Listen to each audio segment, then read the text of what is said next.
તો ગુજરાતમાં વિવિધ સરકારી વિભાગોના કર્મચારીઓ પડતર માંગો મુદ્દે આંદોલન કરી રહ્યા છે।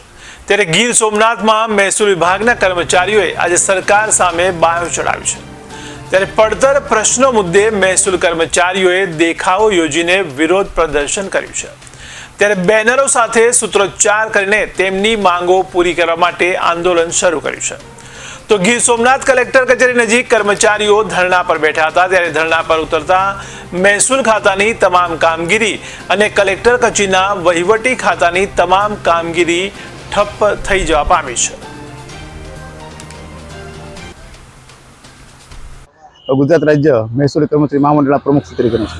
परमार साहेब आज ऑफिसो खाली छे, शुं कारणे खाली छे? तमे लोको बार रस्ता पर बैठा छो, કેટલા લોકો છે અને શું માંગણીઓ છે? આજરોજ અમારા તમામ ગુજરાતના મહેસૂલી કર્મચારીઓ કે જેઓના પડતર પ્રશ્નો જે વિભાગ લેવલે પેન્ડિંગ છે એ પૈકીના અમે 9/4/2025ના રોજ કલેક્ટરશ્રીને દરેક જિલ્લામાં આવેદનપત્ર આપેલ અને 10 દિવસની મુદત માંગેલ કે ભાઈ અમારા પ્રશ્નો નિરાકરણ લાવે। ત્યારબાદ અમે 22 તારીખે કાળીપટ્ટી ધારણ કરેલ અને એની પણ સુસ્ત અમલવારી થયેલ। ત્યારબાદ અમારા પ્રશ્નો નિરાકરણ ન આવતા અમે માસિક 30/4ની જાહેર કરેલ।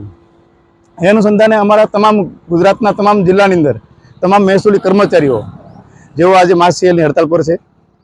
અમારા મુદ્દાઓ જે મુખ્યત્વે મુદ્દાઓ જે છે અમારા કે 2012ની જે સિનિયોરિટી છે, જિલ્લા બદલીઓ છે એમાં પારદર્શકતા લાવવી, પછી અમારા જે 2015ના કારકુનો જે છે એને પ્રમોશન જલ્દી આપવા અને જેનો કોઈ પ્રકારની પહેલાં કર્યા વગર જેની જિલ્લા બદલી કરવામાં આવેલ છે એ પણ રદ કરવી, તેમજ મહેસૂલી તલાટી શ્રી મિત્રો છે જે અમારા એનું પૂર્વ સેવાને ઘણો સમય પૂર્વ સેવાને જે પરિણામ નથી આવ્યું એનું પરિણામ જાહેર કરવું।